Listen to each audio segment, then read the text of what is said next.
What up, YouTube? It's Big Lou tapping back in with What It Do with Big Lou.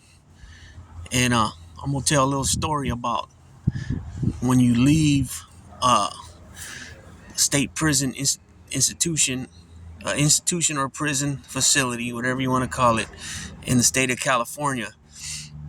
You have to go through, like I already mentioned to everybody, you have to go through R&R to leave. Anytime you leave and you get to a facility. So anytime you're transferred to a facility or you're getting out of a facility, if you're even going out to medical or you're getting out released, you have to go through R&R. That stands for receiving and releasing. Okay, this video is going to be about how when you take the Gray Goose, and the Gray Goose is just the bus. That's what we call the bus, but the bus is not gray, it's green. You know what I mean? It's got some silver on it, but majority of it's green, right? And let's take it back to the day before. Okay, so the day before, around count time, when count clears, usually it's about when count clear. No, just before count, a bag will come underneath your door. Just a regular paper bag. It'll say your last name. It'll say your CDC number, right? And at that time, your CDC, when I first started, your CDC number was one letter and 5 numbers. Now, because it's overcrowding, it's 2 letters and 4 numbers, right? Which I have 2 numbers like that. I have an AZ and an AM and an AZ with 4 digits after that. But my first 2 numbers were one letter and then numbers, F and a P, right? So the bag comes under your door. It says, like I said, it says your last name, says your CDC number, and it'll say where you're going. So if you're going, for example, if you're going to Salinas Valley State Prison, it'll say SVSP on it. So it's always an initial. So if you don't know the initials, you're going to have to ask somebody, your cellie, or you're going to have to sign language to somebody across from you. So if it says CSP Corcoran, that's Corcoran, Old Corcoran. If it says CSP Solano, that's Solano State Prison, California State Prison, Solano. If it says SQSP, that's San Quentin State Prison. If it says HDSP, that's High Desert State Prison. If it says CCC, that's California Conservation Camp, which is Susanville. If it says what's the other one? CCI, that's correctional. Wait a minute. CMF, it's California Medical Facility, that's in Vacaville. If it says CTF, that's Correctional Training Facility, is in Soledad. If it says DVI, which you're already in DVI, then that means you're just going to go to the main line right there. You're going to go from reception, walk on over to the main line. And so that bag comes over. You're supposed to pack your stuff, and then once count clears, the property officer will have like this little push thing, and it's like a grill. It's got mesh on it, and it's just a box, and they lock it. And everybody from that wing and the other wings that are getting on that bus, all their property will be in there. That way, in the morning, they can just load the property on the bus, right? But if you got more stuff than that, when you get up to the property officer, you tell them, and they'll give you more bags. So it could be, bag 1 of 4, 2 of 4, 3 of 4, 5 of 4, it's not 5 of 4, 4 of 4. And then they document all your property. So if you got 10 books, then they write down 10 books. If you have multiple pictures, they say, pictures. You have toothbrush, soap dish, so on and so forth. You know what I'm saying? They 1 pair of shower shoes, they put all that down to the T on that stuff. But when it comes to food, they just put food items, you know what I'm saying? And you're only allowed to have a certain amount of property, right? If cops want to be assholes, what they do is they go and get this box. It's a big box. It's like 2 feet by 2 feet, I think. And they put all your stuff in there, you know what I mean?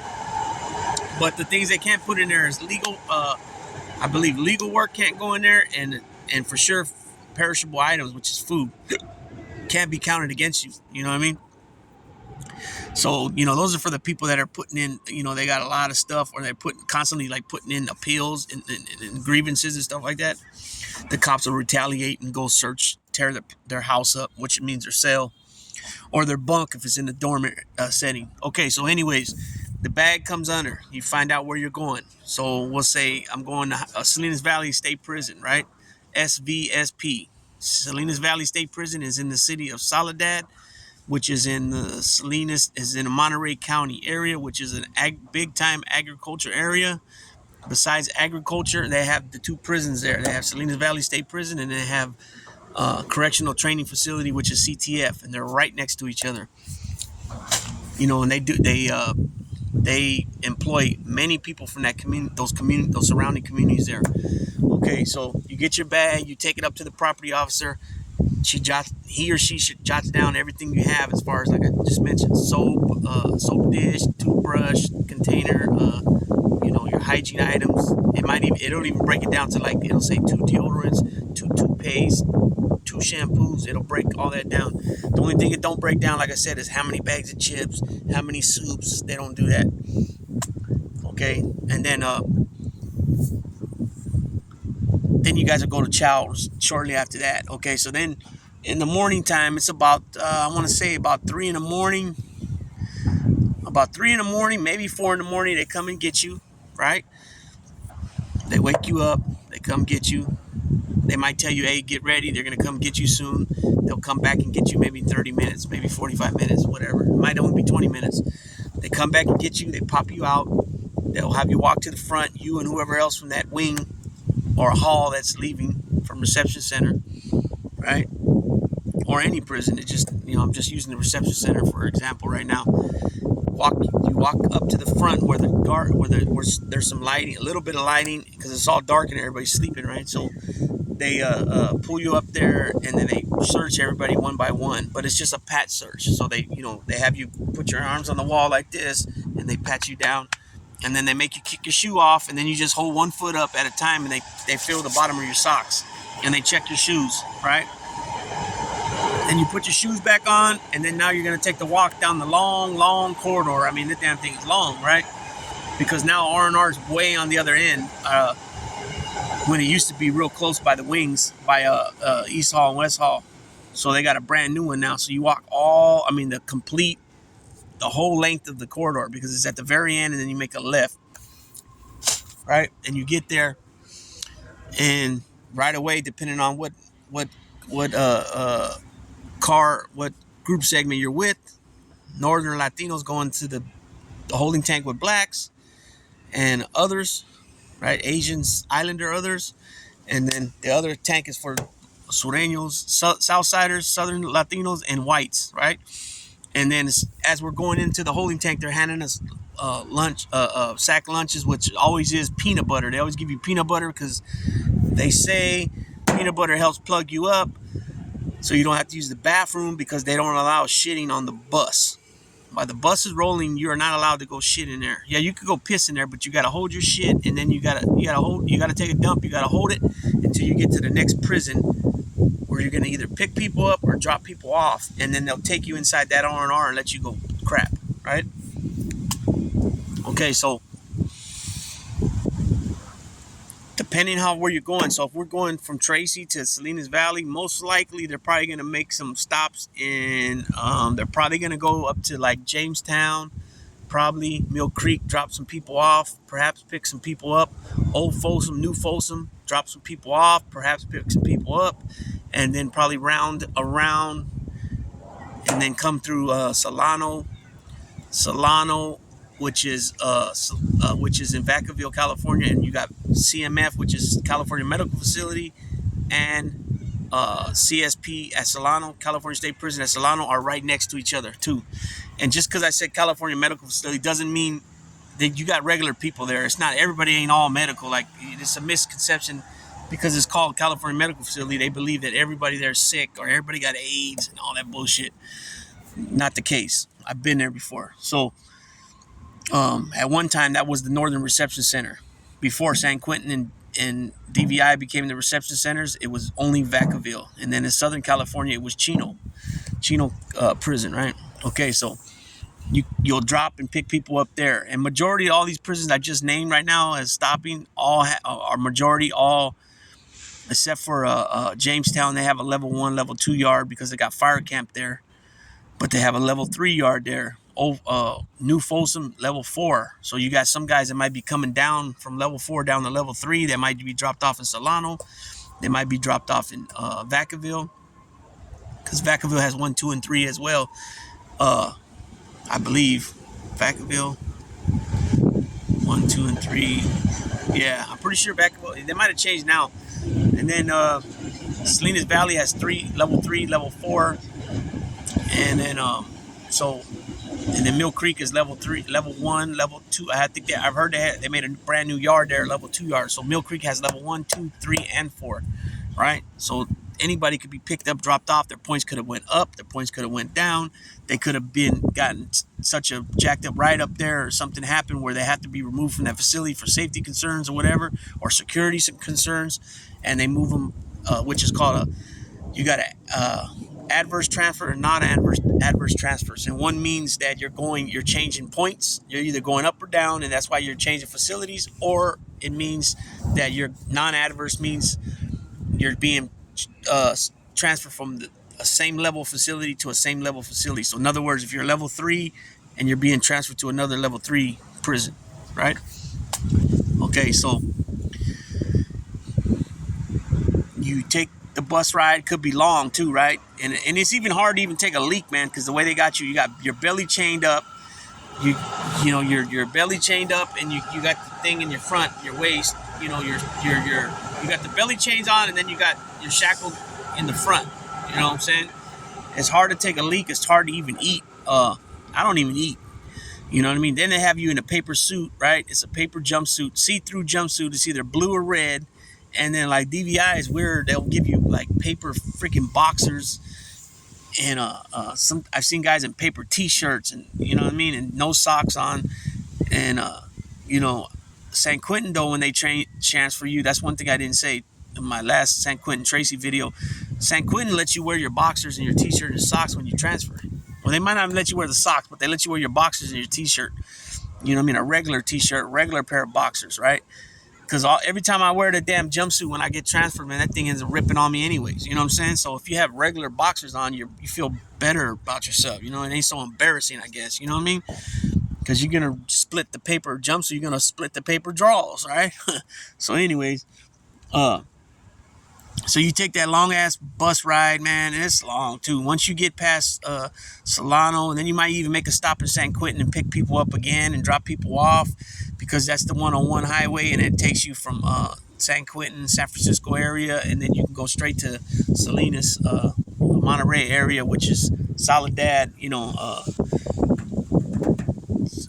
Salinas Valley State Prison and correctional training facility, right? And that's a long ride, you know. You're talking like probably anywhere from like 6 hours, probably 6-hour ride. You're on the road all day, you know what I mean? Sometimes, and then the cops will stop. They'll go take bathroom breaks. They'll go buy, you know, burgers and shit. You know what I mean? And then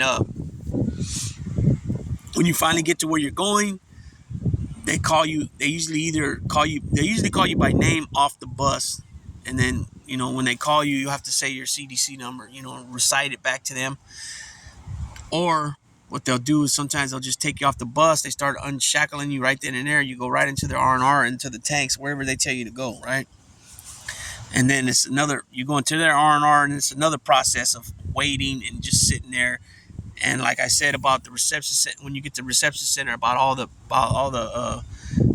talking to the sergeant, talking to the medical staff, all that stuff. You do all that over again, giving your property again, you know, breaking it down, taking from you what you can't have. Usually they don't have a really issue when you come from reception, because you don't have really much food really. And they do all that stuff again.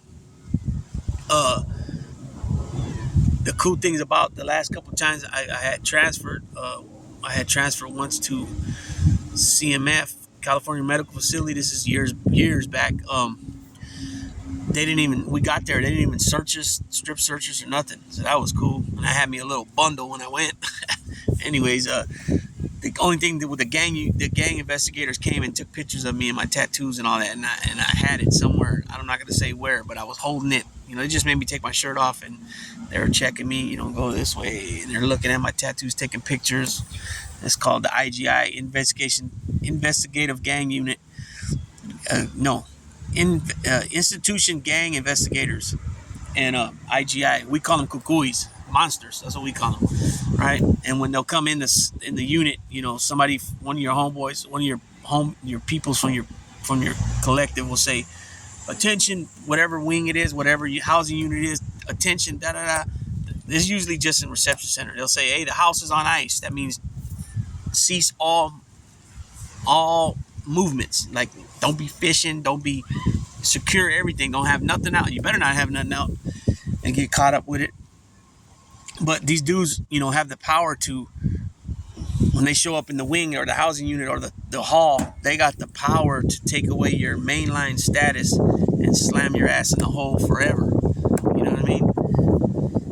And it's not like that now, but it was back then when I was doing time. You know what I mean? So you got guys that was stuck in the shoe security housing unit for 40 years, man, and now they're out. Good for them. They won in the Supreme Court, and it's inhumane to just keep people back in there for all years and years and years and years.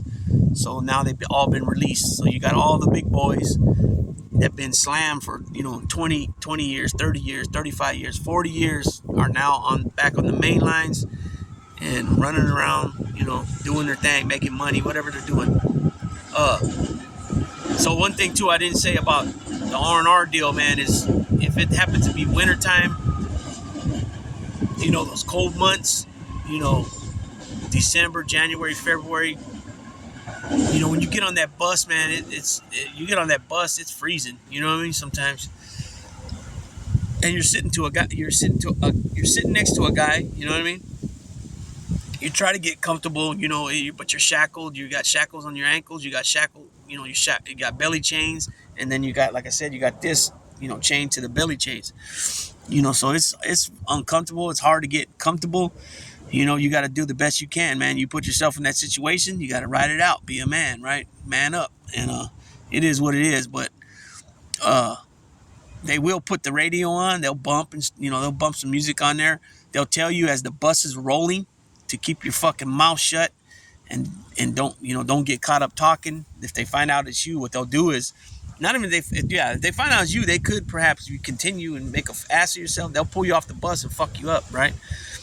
But I've never seen it personally. I've heard of it happening. I've heard of them pulling over on the road and pulling whoever outside and giving them a tongue lashing bad and maybe whooping their ass. But I've never actually seen it. But they will threaten you that you want to be an ass and you want to keep doing that shit. What they'll do is they'll just pick anybody's property off that bus, and they'll make sure that their property ends up either at the furthest northest prison in the state, or the furthest away from where they're going. So if they're going somewhere like in the middle of the state or southern part of the state, they'll make sure their property ends up in the northern part of the state, which would be Pelican Bay, right? Or if they're going somewhere up north, they'll make sure their property's the furthest down southern part of the state, which would be Donovan, near San Diego, near the border of Mexico, right? They play those games. So then when that happens, now there's tension, there's animosity with the person whose property it is and the person who caused the property to get mixed up on accident, right? And perhaps there can be an issue when you get to the yard you're getting to, right? Or the institution. They're good at that type of shit. They treat people like kids sometimes, you know what I mean? But like I said, they'll bump on the bus and they'll tell you don't talk while the bus is rolling. Once the bus comes into an institution, you can talk then, or when the bus stops, you can talk. They'll also make a speech in the morning when we first get on the bus. After they do the roll call with everybody, they'll have little cards with your picture on it and your name and your CDC number, and they'll call your name off, and then you got to say your California Department of Correction number back to them. And they'll make a speech that if you take medication and you didn't get your medication that morning, let them know.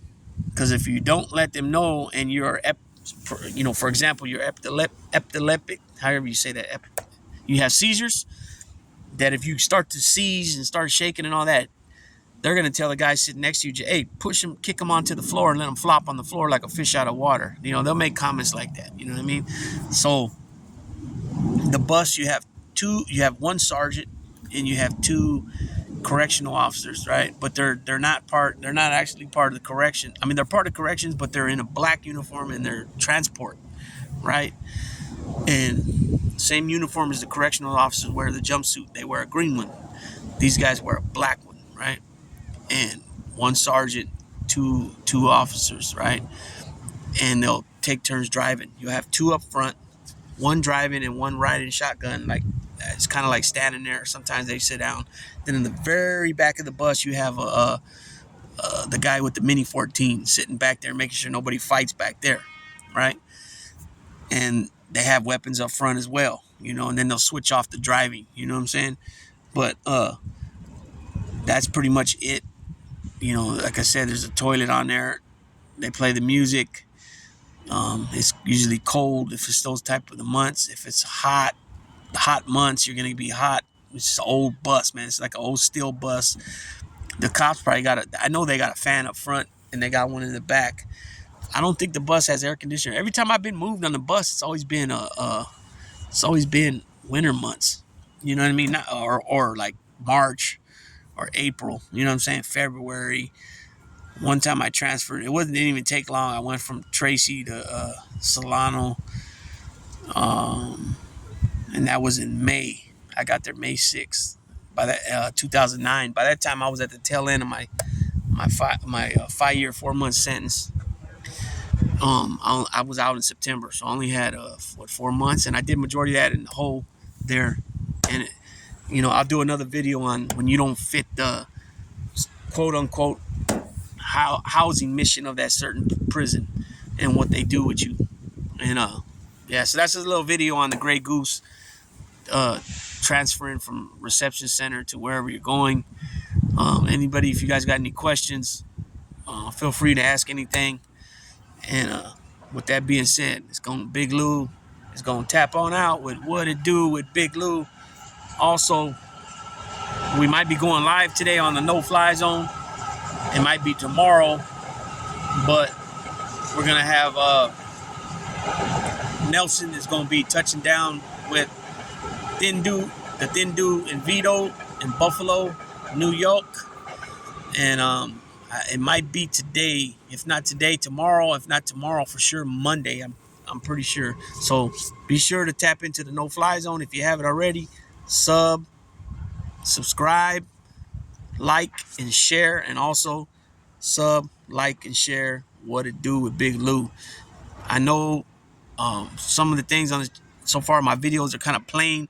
I don't have an intro. I don't have background music and all that stuff. I mean, not background music, excuse me, a background on the homepage. But I'm going to be working on all that. I'm going to try to reach out to Rich DM650 or see maybe if Gunner can help me out and go from there. So with that being said, Big Lou, What It Do with Big Lou, tapping out.